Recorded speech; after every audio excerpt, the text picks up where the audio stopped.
Hello friends, welcome to my channel Heartbreak Stories. I invite you to take a walk with me along the waterfront and listen to a new and interesting story. Let's go. What happens when a man comes home early and finds the strangest things in his own bathroom? This is that story. I came home early and walked in the bathroom.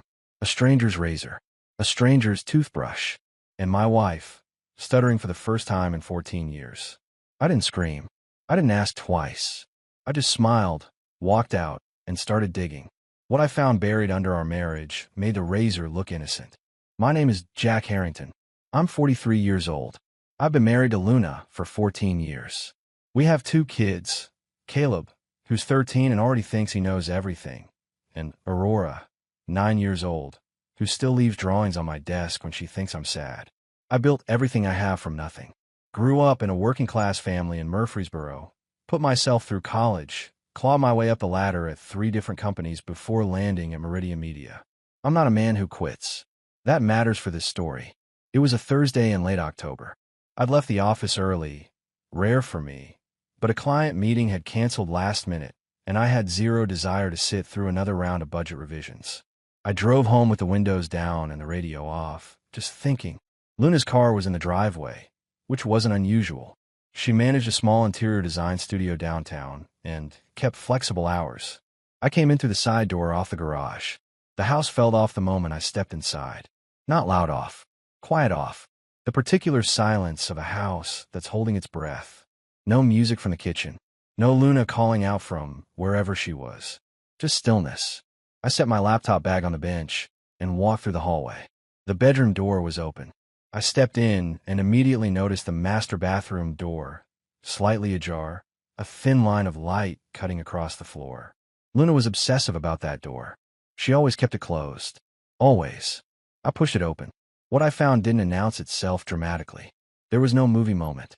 It was just a collection of small, wrong things. A man's razor resting on the edge of the sink, black-handled, unfamiliar. A damp towel folded over the shower door that wasn't ours.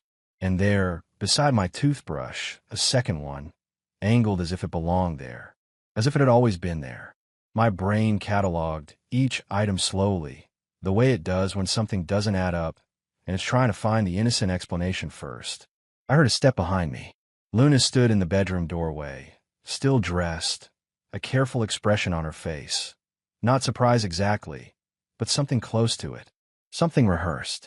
"You're home early," she said, her voice landing a half-second too late. I turned and looked at her without speaking. I watched her eyes move from me to the bathroom and back. "Whose are these?"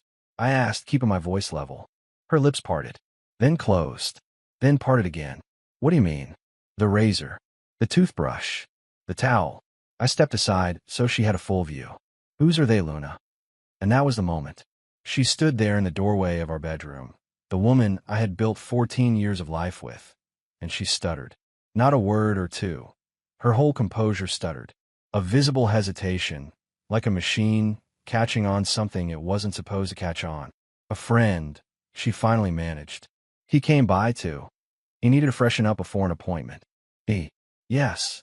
Her chin lifted slightly, the way it always did when she was trying to project confidence she didn't have. "What friend?" A pause that lasted one beat too long. "Dwayne. You don't know him. He's a client." I nodded slowly. I didn't raise my voice. I didn't move toward her. I simply said, "All right," and walked back out of the bedroom, down the hallway, and out the side door. Behind me, I heard her call my name once. I didn't answer. I sat in my truck for 20 minutes in the driveway, hands on the wheel, engine off. Not spiraling, not falling apart, just thinking with a coldness I hadn't known I was capable of. I'd been here before in business. The moment you realize someone across the table is lying to you, and they don't know yet that you know. You don't react. You gather. You plan. I pulled out my phone and sent a single text to Grant Fowler. "Need to talk. Not urgent, but soon." Then I started the engine and drove. I drove for about an hour. No destination, no music, just the highway and the October dark closing in around me. When I finally pulled back into the driveway, Luna's bedroom light was off. I sat in the truck another 10 minutes, then went inside through the garage. I didn't go to the bedroom. I took the couch. Sleep didn't come for a long time. I lay there in the dark, staring at the ceiling, running the bathroom scene through my head on a loop. Not with rage, but with a kind of forensic detachment. The razor, the toothbrush, the way she'd said his name, Dwayne. Too quickly, already prepared. Around 2 in the morning, I got up and went to my home office. I wasn't sure what I was looking for. I opened the filing cabinet where we kept household documents, mortgage, insurance, tax returns. I pulled the folders out one by one, not hunting for anything specific, just moving. That's when I found the envelope. It had been tucked behind the insurance folder, which is why I'd never seen it. A plain white envelope with my name written on the outside in my father's handwriting. My father, Carl Harrington, had died 4 years ago, a heart attack at 68, 2 weeks before Christmas. I remembered going through his desk at the house in Murfreesboro, boxing things up. I must have packed this without opening it, and filed it away without realizing what it was. I sat down and opened it. It was 3 pages, handwritten on yellow legal paper, dated 14 months before he died. Jack, I've been meaning to write this for a while, and keep putting it off, the way men do with things that matter. So here it is. Your mother had an affair. 19 years into our marriage. I found out the way most men do, by accident, not by looking. I want to tell you what I did wrong, because you're my son, and I'd rather you learn from my mistakes than repeat them. What I did wrong was react. I confronted her the same night. I yelled. I gave her every advantage. She knew exactly what I knew, exactly how I felt, exactly how much she'd hurt me. She used all of it. By the time the dust settled, I had nothing left to negotiate with. I stayed, and I'm glad I stayed, but I stayed on her terms, not mine. That's the part that sat wrong for years. If something like this ever happens to you, and I hope it doesn't, don't react. Gather yourself first. Find out everything before you say anything. A man who controls his information controls the outcome. I love you, son. Be smarter than I was. I read it twice. Then I folded it carefully and set it on the desk. My father had been a quiet, practical man who never talked about feelings if he could avoid it. 3 pages of yellow legal paper was the most he'd ever said to me about anything personal, and he'd written it like a field manual. Don't react. Gather yourself first. Find out everything before you say anything. I pulled out my phone and texted Grant again. Tomorrow morning. Coffee. Early. Then I opened my banking app. I've been meaning to look at our joint savings account for weeks. Luna handled most of the household finances, which I'd always been fine with. She was organized, detail-oriented, better at that kind of thing than I was. I scrolled back through 6 months of transactions and almost missed it the first time. A recurring transfer, once a month, to an account I didn't recognize. Not huge, between $800 and $1,200 each time, but consistent. Every 3rd week of the month, like clockwork. I sat up straighter. I went back further. 12 months of transfers. 18 months. The account number was always the same. The memo line was always blank. I wrote the account number down on a notepad and stared at it. Luna ran the design studio. She had her own business account. We'd agreed early on that she'd keep her professional finances separate, which made sense at the time. But this transfer wasn't coming from her business account. It was coming from ours. From a joint account where my paychecks landed. I closed the app and sat in the dark for a while. In the morning, I was up before the kids. I made coffee, got Caleb and Aurora through their routines, dropped them at school without running into Luna, and drove straight to the diner on Belmont where Grant was already waiting with a cup halfway finished. Grant Fowler and I had known each other since our late 20s. He'd been my first mentor in the industry, a straight-talking operations director who'd seen everything twice. He listened without interrupting while I laid it out. The bathroom, the razor, Dwayne, the letter, the transfers. When I finished, he set down his cup. "How are you feeling?" Focused, I told him. He studied me for a moment, then nodded slowly. "Okay, then let's talk about what you do next." He leaned forward. "You need someone who can trace that account. And you need a family attorney before she finds one. Whoever moves first sets the terms." "I know someone," I said. "Private investigator. Did work for a guy at Meridian last year." "Use him." Grant's voice was flat and certain. "And Jack, don't tip her off. Not yet. The second she knows you're building a case, everything gets harder." I nodded. I already knew that. My father had told me. 14 years too late for him, and just in time for me. I left the diner and made 2 calls from the parking lot. The first was to a private investigator named Derek Pollard. The second was to a family attorney downtown. The war hadn't started yet, but I was done waiting for her to find me. Derek Pollard operated out of a second-floor office above a tax prep shop on Nolensville Pike. No sign on the door, just a number. He was ex-Metro Police, early 50s, with the kind of face that had stopped being surprised by anything a long time ago. He shook my hand, poured 2 cups of bad coffee, and listened without taking a single note while I walked him through everything. When I finished, he leaned back and said, "You want to know who Dwayne Sloan is, where he comes from, and what his connection to your wife looks like on paper. And I want to know how far back it goes," I added. He nodded slowly. "Give me 72 hours for the first layer. I'll have more after that." He slid a single sheet across the desk, his rate, his terms, his confidentiality agreement. I signed it without haggling. Some things are worth paying for. I drove back to the office and spent the rest of the day functioning on autopilot. Meetings, emails, a pitch review for a new client in Memphis. I did all of it. Nobody noticed anything different. That was intentional. 3 days later, Pollard called me back to Nolensville Pike. He laid a manila folder on the desk and opened it without ceremony.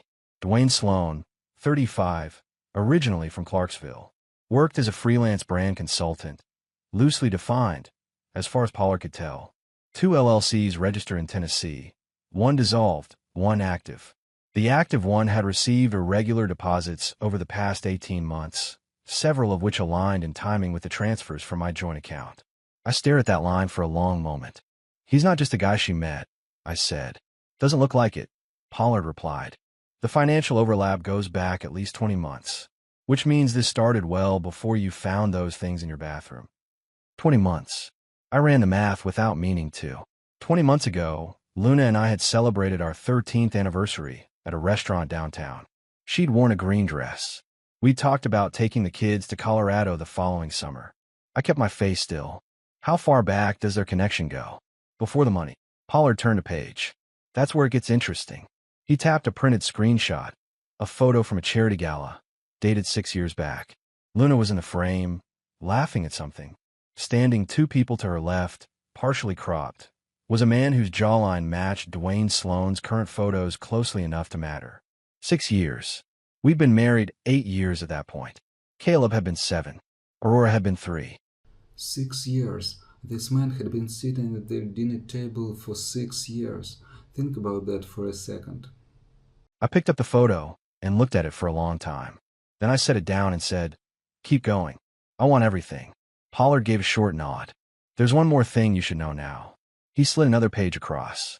"Sloan has done this before. Different woman, different city, Memphis, 4 years ago. Married, well off, ran in philanthropic circles. The husband eventually figured it out, but by then a significant amount had moved through similar channels. No charges were ever filed. It settled quietly. A professional. The man wasn't just Luna's mistake. He was a calculated operator who found vulnerable entry points in marriages and worked them for money." I closed the folder and handed it back. "Keep a copy of everything. I'll need it documented." "Already done," Pollard said. I left his office and sat in my truck in the parking lot for a while. Not falling apart. I want to be clear about that. I was angry, yes, but it was the clean, focused kind of angry that sharpens you instead of blurring you. My father's letter had said, "Find out everything before you say anything." I was finding out, and every layer was worse than the one before it. That evening I called my attorney, a family law specialist named Patricia Horn, who came with a quiet reputation for being devastating in court. I gave her Pollard's preliminary findings. She listened, asked 4 precise questions, and told me to have Pollard continue documenting and to make no changes to my financial behavior yet.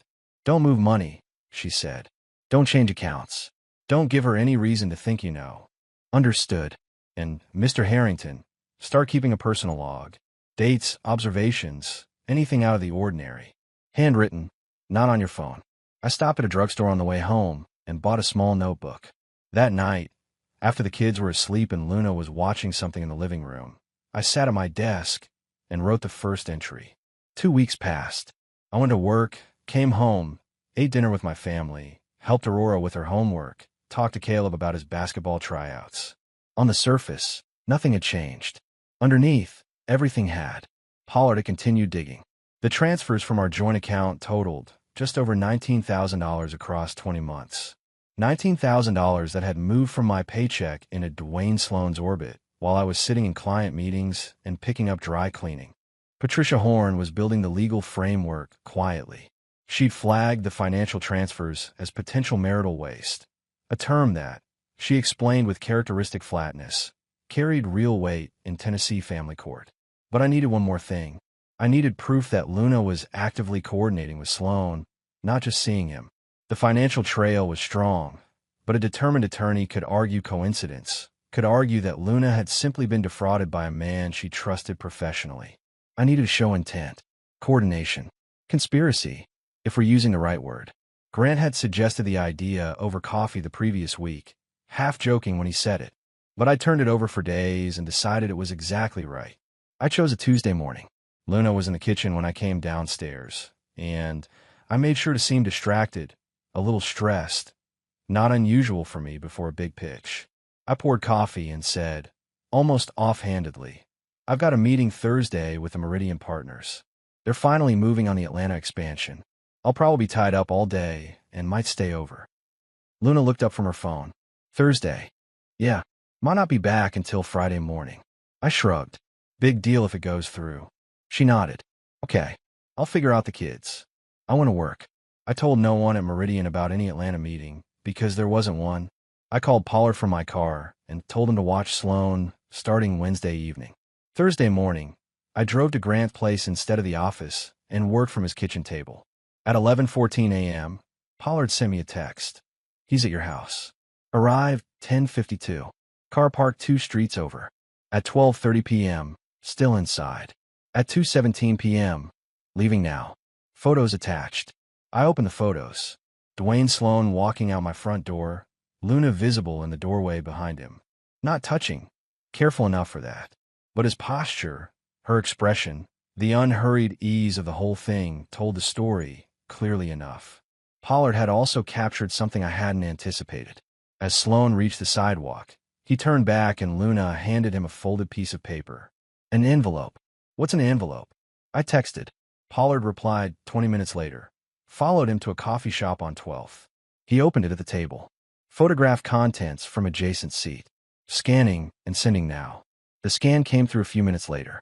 Inside the envelope was a single handwritten note in Luna's handwriting and a personal check from her studio account for $1,000. I sat in Grant's kitchen and stared at it. You got her, Grant said quietly from across the table. He'd been reading the updates over my shoulder. Yeah, I said. I set the phone down and picked up my coffee. Now I need to figure out exactly when to use it. I'd known Raymond Hicks by reputation for 3 years before I ever sat across from him in a room. He ran Apex Creative Group, a mid-sized media and branding firm based in Brentwood, about 20 minutes from Meridian's offices. We'd competed for the same clients more than once, and we'd each won and lost our share. I knew him as aggressive, methodical, and not particularly interested in pleasantries. He was 50 years old, had built his company from a 2-person shop, and was widely considered to be the sharpest operator in the Nashville media market outside of the big national players. We were not friends. We were not enemies. We were competitors who had never needed to be anything else. That changed on a Tuesday afternoon in mid-November. Grant had tipped me off the week before. He'd heard through a mutual contact in the industry that Hicks was dealing with something personal that had intersected with his business, something involving a consultant who had gotten closer to his firm than he'd intended. Grant didn't have details, but he had a hunch. I called Raymond Hicks directly. No intermediary, no pretext. I told him I had information about a man named Dwayne Sloan and that I suspected we had a common problem. There was a pause on the line. Then he said, "When can you meet?" We sat in a corner booth at a restaurant in Green Hills with no one nearby. Hicks arrived before me and already had coffee. He was a compact man with a direct gaze and no wasted movement. He spoke first. Sloan approached me 8 months ago, presented himself as a brand strategy consultant with an impressive client list. I did surface-level due diligence. His references checked out. His LinkedIn was polished. I brought him in on a project basis. He paused, turning his cup once. 3 months later, I found out 2 things simultaneously. 1, his credentials were fabricated. The licenses, the prior clients, the portfolio, all constructed. 2, He had developed a personal relationship with someone inside my firm, someone with access to client contracts and pricing structures. I kept my expression neutral. Did he take anything? Nothing I can prove in court. But 2 clients left within 60 days of his departure from the project. Went to a competitor whose pitch was suspiciously close to our internal strategy documents. Hicks looked at me steadily. He's not a romantic opportunist, Mr. Harrington. He's an information broker. The personal relationships are the method. The money and the intelligence are the product. I told him what Pollard had found. The 20 months of transfers. The prior situation in Memphis. The photo from 6 years back at the charity gala. Hicks listened without interrupting. When I finished, he was quiet for a moment. Then he said, "So he's been working your wife for 6 years. At minimum. And you have documentation of the financial transfers." "My PI has it. My attorney has it." Hicks nodded slowly. He reached into the inside pocket of his jacket and set a USB drive on the table between us. "I have something that might be useful to you. Communications between Sloan and my former contact inside Apex. Emails, mostly. They establish a clear pattern of how he operates, how he identifies targets, how he builds the relationship, how he structures the financial arrangements." He slid the drive toward me. "I can't use it publicly without exposing my own firm's vulnerability. But you can use it to establish who he is. And what he did to your marriage wasn't personal. It was professional." I picked up the drive. "Why are you helping me?" Hicks picked up his coffee. "Because Sloan cost me 2 clients and 6 months of sleep. And because men like him keep operating as long as nobody puts the full picture together." He met my eyes. "Put the full picture together, Mr. Harrington." I drove back to Pollard's office and handed him the drive. He had a read on it within the hour. The communications confirmed everything Hicks had described. A methodology. A playbook. Dwayne Sloan had used it on at least 4 women across 3 cities that they could identify, and Luna wasn't his first long-term operation. She was just the current one. That evening I sat at my desk after the kids were asleep and added 3 pages to my notebook. Dates, amounts, names, the shape of the whole thing, laid out in order. Luna walked past the office door around 9:30 and stopped when she saw the light on. "Working late. Wrapping something up," I said, without looking up from the page. She stood there a second, then moved on. I heard her close the bedroom door. I kept writing. The call from Dr. Renata Shields came on a Thursday morning while I was driving to the office. Dr. Shields was the children's therapist. We'd started taking Caleb to her 8 months ago when his grades slipped and he'd gotten into 2 fights at school. She'd been good for him, straightforward and no nonsense. Aurora had started seeing her monthly as a precaution, which Luna had suggested and I'd agreed to without question. I answered on the second ring. "Mr. Harrington," she said, "I want to be transparent with you about something. And I want to stress that this call is being made with the same transparency to both parents. I've been made aware that Mrs. Harrington has had several conversations with me over the past month that have included characterizations of your parenting and home environment that I believe you should know about." I pulled into a parking lot and stopped the car. "What kind of characterizations?" Dr. Shields chose her words carefully. "Descriptions of emotional unavailability. Suggestions that the home atmosphere has been tense due to your behavior. Claims that the children have expressed concerns to her that they haven't expressed to me." A pause. "I want to be clear. In my sessions with Caleb and Aurora, neither child has indicated anything that aligns with what Mrs. Harrington has described. Children don't always say everything to a therapist, but the disconnect here is significant enough that I felt obligated to raise it with you directly." I kept my voice even. "I appreciate that, Dr. Shields. I'd also like to suggest, going forward, that any communications from either parent regarding the children's therapeutic progress go through both parents simultaneously. I should have established that boundary earlier. I'm establishing it now." "That sounds right to me," I said. After I hung up, I sat in the parking lot for a few minutes. Luna had been working on the therapist, quietly, steadily, building a picture of me as the problem in the house, probably for months. It was well executed, I'll give her that. If Dr. Shields had been less scrupulous, it might have worked. She used their own children's therapist against him. That's not just betrayal anymore. That's a whole different level of cold. I called Patricia Horn from the parking lot. She listened to the summary and was quiet for a moment. "She's building a custody narrative," Patricia said. "This is consistent with what we'd expect, if she's been consulting her own attorney on the side. The therapist angle is common. You try to establish a professional record of parental deficiency before the divorce proceedings begin. Her voice was steady and precise. The fact that the therapist called you is significant. That call, properly documented, becomes evidence of the attempt itself. How do I document it? Follow up with Dr. Shields in writing today. Email. Ask her to confirm what she told you. Keep it factual, no editorializing. She'll likely respond, and that response becomes part of your file. Patricia paused. And, Mr. Harrington, I'd recommend switching to a different therapist for the children. Someone neither of you has a prior relationship with. A clean slate. I spent my lunch hour on that. Found a well-reviewed child psychologist on the West Side. Made appointments for both kids for the following week, and sent Dr. Shields a careful, professional email summarizing our conversation. Her reply came before the end of the day, measured, professional, and clearly written by someone who understood it might eventually be read by a judge. I printed it and added it to the file. That evening, Grant came over after dinner. We sat on the back porch while the kids watched a movie inside, and I walked him through the week. Raymond Hicks, the USB drive, the therapist. Grant was quiet for a moment after I finished. Then he shook his head slowly. She had a three-front strategy going. The money, the man, and the narrative. Yeah. And she thought you were too busy to notice any of it. I looked out at the backyard. The old swing set Caleb had outgrown, but Aurora still used sometimes. She knew exactly what I cared about, I said. She just miscalculated what I'd do when I found out. Grant looked at me. What are you going to do? I turned the coffee cup in my hands. Everything Patricia tells me to. In exactly the order she tells me to do it. He nodded once. Patricia Horn called me on a Monday morning and said 4 words. We're ready to move. I've been waiting for those words for 3 weeks. Everything Pollard had gathered, everything Raymond Hicks had handed me on that USB drive, the trap I'd set and Luna had walked straight into. It was all documented, organized, and sitting in a file at Patricia's office that was thick enough to double as a doorstop. We filed that afternoon. Divorce petition, custody motion, and a separate filing flagging the financial transfers as marital waste.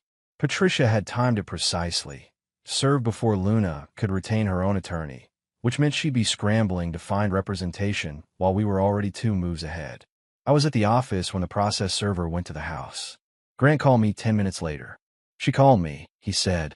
Didn't know who else to call. She sounded like she'd been hit by a bus. What did she say? That you blindsided her. That she didn't understand why you couldn't just talk to her. Grant's voice was dry. I told her you tried talking in the bathroom 3 weeks ago, and she'd answered with a made-up story about a client. How'd she take that? She hung up. Luna called me twice that afternoon. I let both calls go to voicemail. Patricia had been clear. No direct communication outside of documented channels. I texted Luna a single line, all communication through attorneys going forward, and left it at that. The next day, she showed up at Meridian. I found out from our front desk that she'd arrived unannounced, asked to see me, and been told I was in a meeting. She'd waited 20 minutes in the lobby, then left. I heard about it secondhand. The meeting she'd interrupted was real, a client call that had nothing to do with any of this. But the optics of her showing up at my workplace uninvited were exactly the kind of thing Patricia had told me to document. I wrote it down that evening, time and date, and added it to the file. 3 days later, she retained an attorney. His name was Preston Voss. I recognized it. A downtown family law firm with a reputation for aggressive tactics and media-friendly posturing. Patricia wasn't concerned. Voss plays to the gallery, she told me. He makes noise and hopes the other side flinches. We won't. The first real shot came the following Tuesday, when Voss filed a counter-motion alleging financial misconduct on my part. Specifically, he claimed I had made unauthorized transfers from the joint account to fund what he described as undisclosed personal expenditures, and that I had been deliberately reducing household financial resources in anticipation of litigation. It was fabricated. Every dollar in our accounts was accounted for, every transfer documented and legitimate. But that wasn't the point. The point was to muddy the water, to make me look like I was hiding something, so that Luna's $19,000 in transfers to Dwayne Sloan Shell Company would look like just one side of a mutual problem. I sat in Patricia's conference room and listened to her walk through Voss's filing without raising my voice once. He's guessing, she said, setting the document down. He doesn't have anything. If he had anything, he'd have led with it. She looked at me. We respond with your complete financial records going back 3 years. Clean, organized, annotated. We bury his allegation under documentation. Do it, I said. Pollard had one more piece he'd been working on for 2 weeks, the Memphis situation.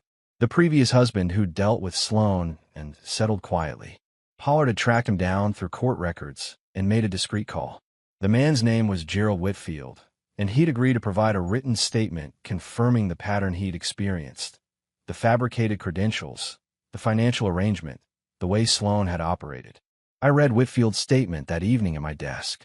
It was a plain, careful document, dates, amounts, a description of how it had ended. At the bottom he'd written one line that wasn't part of the legal summary. I hope you hit him harder than I did. I intended to. Aurora brought me a drawing before bed that night. 2 stick figures holding hands, labeled Dad and Aurora in her careful printing. I taped it to the edge of my desk lamp and looked at it for a while after she was asleep. Whatever happened in that courtroom, these 2 kids were coming home with me. That was the only outcome I was building toward. The Meridian Quarterly Gala was held every November at a hotel downtown. Clients, partners, industry contacts, the usual rotation of faces. Luna and I had attended together every year since I joined the company. This year I went alone. I didn't announce it. I didn't make a thing of it. I simply arrived, signed in, and moved through the room the way I always had. Handshakes, conversations, a drink I barely touched. But people noticed. In our industry, in our circle, absence speaks loudly. In the absence of Luna Harrington, standing beside me at the Meridian Gala, 2 weeks after divorce filings had apparently started making quiet rounds through the Nashville professional network, spoke at a particular volume. Raymond Hicks found me near the bar around 8:30. "You look like a man who slept well last night," he said, which was his version of a compliment. I did. I told him, and it was true. He held his glass without drinking from it. Voss filed a counter motion. "Patricia told me. She's not worried. She's right not to be." Hicks glanced across the room, then back at me. "For what it's worth, the Whitfield statement is going to matter.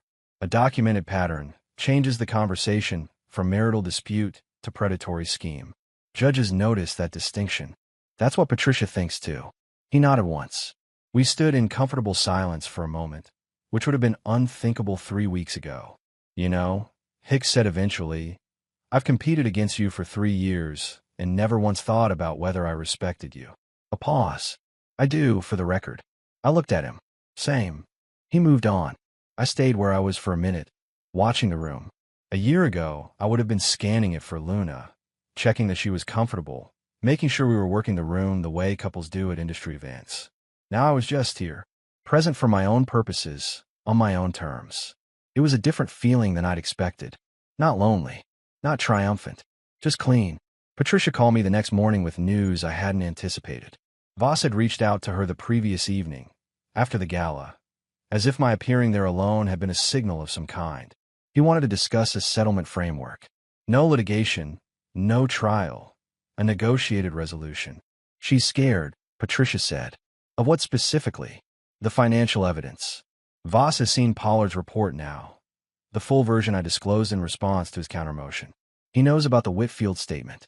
He knows about Hicks and the USB drive." A brief pause. His client didn't tell him everything before he took the case. "He's recalibrating." "What does settlement look like?" I asked.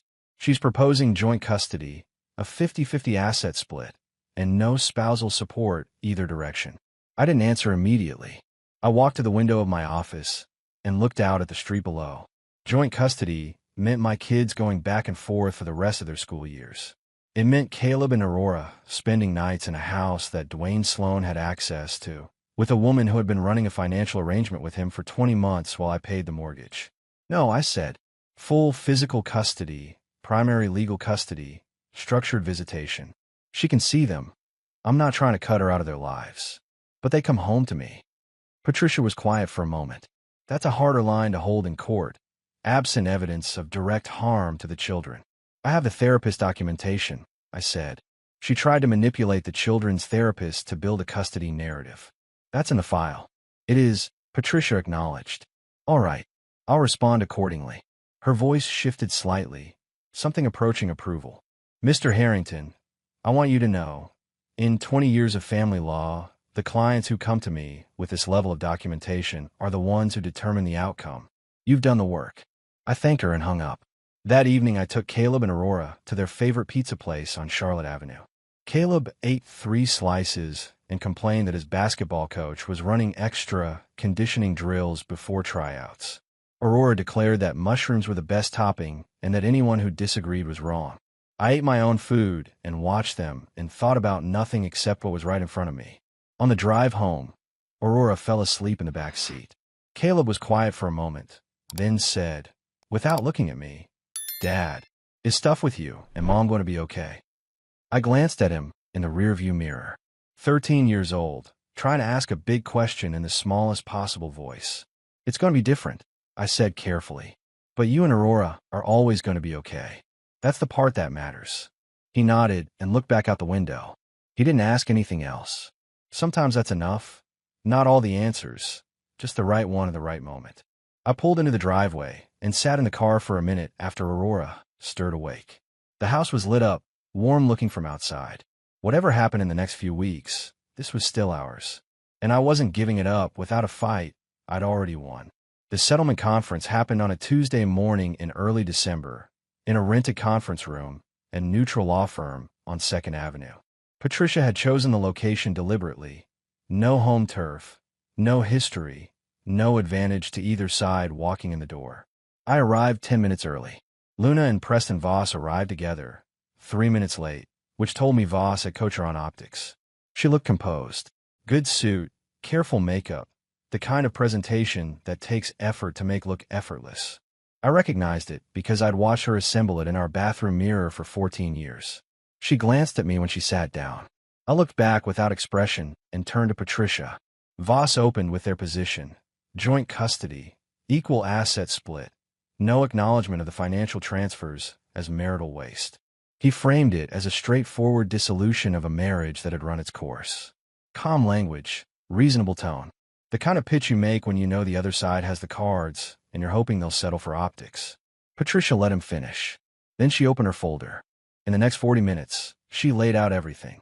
Pollard's full financial report, the account numbers, the transfer timeline, the shell company registration, the connection to Dwayne Sloan's LLC, the fabricated Thursday meeting and Luna's delivery of the envelope to Sloan on camera, Raymond Hicks' USB drive and its contents establishing Sloan's methodology across multiple targets, Gerald Whitfield's written statement from Memphis, the children's therapist documentation, Dr. Shields' email confirming the attempt to build a custody narrative and her subsequent withdrawal from those conversations. Voss had known about some of it, not all of it. I watched him read the Whitfield statement and then set it down with the particular stillness of a man recalculating. Luna's composure held through the financial section. It faltered, just slightly, when Patricia read from the USB drive communications, the passages where Sloan had categorized his targets, described his methods, noted the duration and financial yield of each arrangement. Luna's name wasn't in those files, but the pattern was identical. Voss put a hand on her arm, and she pulled it away. Our position, Patricia said, closing the folder, is primary physical custody to Mr. Harrington. Structured visitation for Mrs. Harrington, reviewed every 90 days. The family home goes to Mr. Harrington. The investment portfolio, roughly equivalent in value, goes to Mrs. Harrington. The transfer total of $19,400 is treated as marital waste and offset against her share. Silence. Voss leaned toward Luna and spoke quietly. She shook her head twice. He spoke again. She looked at the table for a long moment. Then she looked at me. "The kids," she said, and her voice was the first unguarded thing I'd heard from her in weeks. "I want to see the kids." "You can," I said. "Every other weekend to start. Room to expand if the parenting coordinator agrees."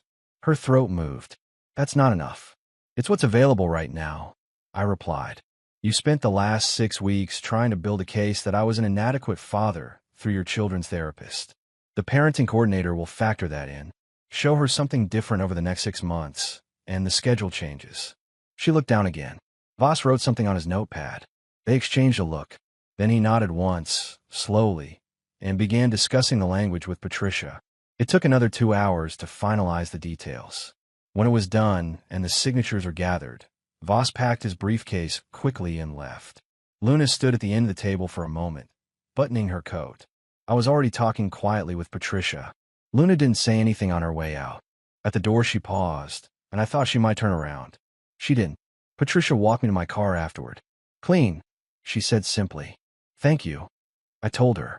"You did the preparation," she replied. "I just presented it." I drove home in the early afternoon light. Caleb and Aurora were still at school. The house on Elmwood Drive was quiet. The good kind of quiet this time, not the wrong kind. I walked through the kitchen, down the hallway, to the master bedroom. The bathroom door was standing open the way I'd gotten used to leaving it. I stood in the doorway and looked at the sink where the razor had been, the spot where a stranger's toothbrush had sat beside mine, the towel rack where a damp towel had told a story Luna hadn't been ready to explain. I'd stood in this exact spot 7 weeks ago and felt the floor shift under me. I stood here now and felt something else. Not relief, not victory, just the particular solidity of a man who didn't let the ground stay unsteady. I went to the kitchen and started dinner before the kids got home. 8 months later, Caleb made the basketball team. He texted me from the gym with a string of capital letters that required no translation. I was in a client meeting when it came through, and I excused myself for 60 seconds to type back. "I knew you would. Dinner tonight, your choice." He chose the burger place on Broadway. Aurora demanded onion rings as a side and ate most of Caleb's. Life had rearranged itself into something I hadn't planned for, but it started to recognize as mine. The house on Elmwood was ours, the three of us, in a way it had never quite been when there were four. That sounded like a loss, and in some ways it was. But it was also the truest version of the place it had ever been. Dwayne Sloan's story had a postscript. Patricia had forwarded me a brief summary in March. A civil judgment entered against him in Tennessee court, stemming from a consolidated complaint that included my case, the Memphis matter from Whitfield, and a third situation out of Knoxville that Pollard had uncovered during the broader investigation. Sloan hadn't contested any of it. His Tennessee LLCs were dissolved. He'd apparently relocated to somewhere outside the state with significantly fewer resources than he'd arrived with. Raymond Hicks and I had lunch twice since November. We'd referred one client to each other. Neither of us had become warm exactly, but we'd become something more useful. Two people who understood each other and had proven it under pressure. That was its own kind of relationship. Luna saw the kids on alternating weekends. The schedule had held. The parenting coordinator's review in April had gone straightforwardly. Nothing to expand, nothing to reduce. Caleb dealt with it in his quiet, head-down way. Aurora asked questions sometimes, the kind 9-year-olds ask when they're trying to map a world that's changed. I answered them as honestly as I could without making her carry more than she should. Grant and I had coffee every other Thursday. He'd started dating someone, a woman he'd met at an industry event, and he seemed lighter for it. He asked me once, carefully, whether I was thinking about moving on. I gave a straight answer. Not yet. Maybe eventually. But not because I'm looking for something to fill a gap. He nodded like that made sense to him. On a Saturday in late July, I was doing the kind of weekend maintenance that houses demand. Fixing a cabinet hinge, replacing a bulb in the hallway, and I ended up in a master bathroom with a toolbox, recaulking the edge of the sink where the old seal had started to lift. I worked through it methodically, the way my father would have. No rush, each step done properly before moving to the next. The bathroom had been repainted in the spring, new towels, small changes that added up to something different. It didn't look like the room where everything had broken open. It looked like a room that had been remade. I finished the caulk line, cleaned up the tools, and stood back to check the work. The sink was clean and even. The mirror showed a man in weekend clothes with a toolbox, looking at what he'd fixed. Nothing dramatic, just a job done right. Aurora appeared in the doorway behind me, holding a book. "Dad, are you almost done?" Caleb said we could go to the park. "Give me 2 minutes," I told her. She disappeared down the hall. I put the tools away, washed my hands, and took one last look at the room. Not with weight, not with the memory of that October evening pressing down on it. Just a room in my house where I'd fixed something that needed fixing. Then I dried my hands, grabbed my keys, and went to take my kids to the park. Well, I think some men fall apart when everything breaks. This man didn't. He got quiet, got smart, and rebuilt everything on his own terms. That's the kind of story I think we all need to hear sometimes. Thanks for listening and see you in the next video.